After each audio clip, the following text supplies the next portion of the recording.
صحیحین میں حضرت مسیح علیہ السلام فرماتے ہیں کہ اے تمام لوگوں سن رکھو کہ یہ اس کی پیش گوئی ہے جس نے زمین و آسمان بنایا ہے. یہ روشنی نہیں جلائی گئی یہاں سے.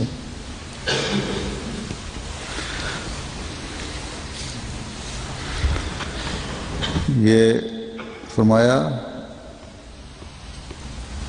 یہ اس کی پیش گوئی ہے جس نے زمین و آسمان بنایا ہے. وہ اپنی جماعت کو تمام ملکوں میں پھیلائے گا اور حجت اور برہان کی روح سے سب پر ان کو غلبہ بخشے گا. وہ دن آتے ہیں بلکہ قریب ہیں کہ دنیا میں صرف یہی ایک مذہب ہوگا جو عزت کے ساتھ یاد کیا جائے گا. خدا اس مذہب اور اس سلسلے میں نہایت درجہ فوق العادت برکت ڈالے گا اور ہر ایک کو جو اس کے معدوم کرنے کی فکر رکھتا ہے نامراد رکھے گا اور یہ غلبہ ہمیشہ رہے گا اور یہاں تک کہ قیامت آ جائے گی.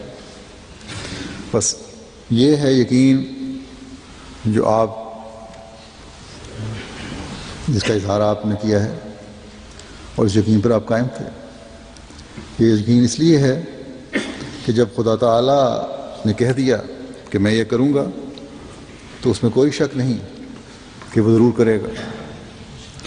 اور اسلام کا غلبہ اب صرف جماعت احمدیہ کے ذریعے سے ہوگا اور یقیناً انشاءاللہ ہوگا. اور ہم دیکھتے ہیں کہ کس طرح اللہ تعالیٰ نے اس پیش گوئی کو پورا کیا اور پورا فرماتا چلا جا رہا ہے. 1903 کا ایک اقتباس ہے. وہ ہندوستان سے باہر اس وقت جماعت کا تعارف ہو گیا تھا لیکن یہ نہیں کہا جا سکتا تھا کہ جماعت پھیل رہی ہے. لیکن آج اللہ تعالیٰ کے فضل سے 198 ممالک میں جماعت کی نمائندگی موجود ہے اور دنیا کے تقریباً ہر ملک میں کسی نہ کسی رنگ میں جماعت کا تعارف پہنچ چکا ہے. بس جس خدا نے دنیا میں احمدیت کے ذریعے اسلام کے پیغام کو پہنچایا ہے اور پہنچا رہا ہے وہ اس پیش گوئی کے اگلے حصے کو بھی پورا فرمائے گا. کہیں مخالفین احمدیت کے پیغام پہنچانے میں وجہ بن رہے ہیں اور اس مخالفت کی وجہ سے سعید روحوں میں احمدیت کی طرف توجہ پیدا ہو رہی ہے. بظاہر تو وہ مخالفتیں کر رہے ہیں تاکہ احمدیت سے دور ہٹائیں لوگوں کو لیکن جو سعید فطرت لوگ ہیں ان میں توجہ پیدا ہو رہی ہے. اور کہیں احمدیت کا محبت پیار کا پیغام جو ہے دنیا کی توجہ اپنی طرف کھینچ رہا ہے. کہیں ہمارے عاجزانہ اور نہایت معمولی خدمت خلق کے کام جو ہیں اس سے لوگوں کی جماعت کی طرف توجہ پیدا ہو رہی ہے.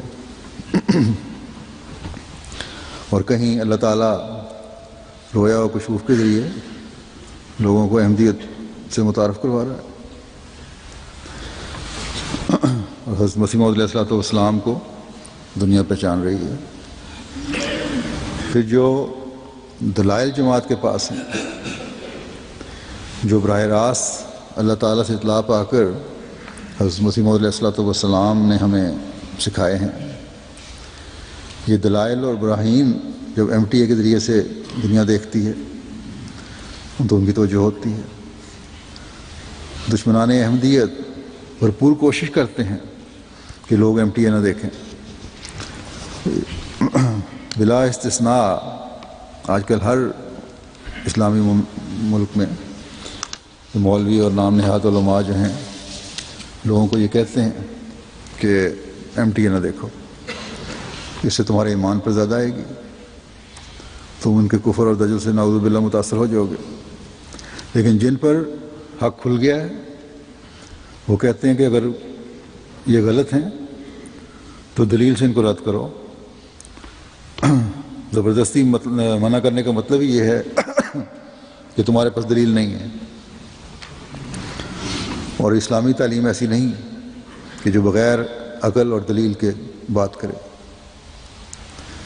بس یہ ہے شان اللہ تعالیٰ کے وعدوں کے پورا ہونے کی کہ آہستہ آہستہ دنیا کو حضرت صلی اللہ علیہ وسلم کے غلام صادق کے ذریعے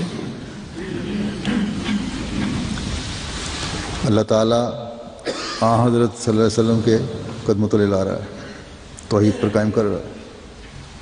بس ہر احمدی کا کام ہے کہ اپنی ذمہ داری کو سمجھے، یہ نہیں کہ اللہ تعالیٰ کا وعدہ ہے اور پورا ہو جائے گا،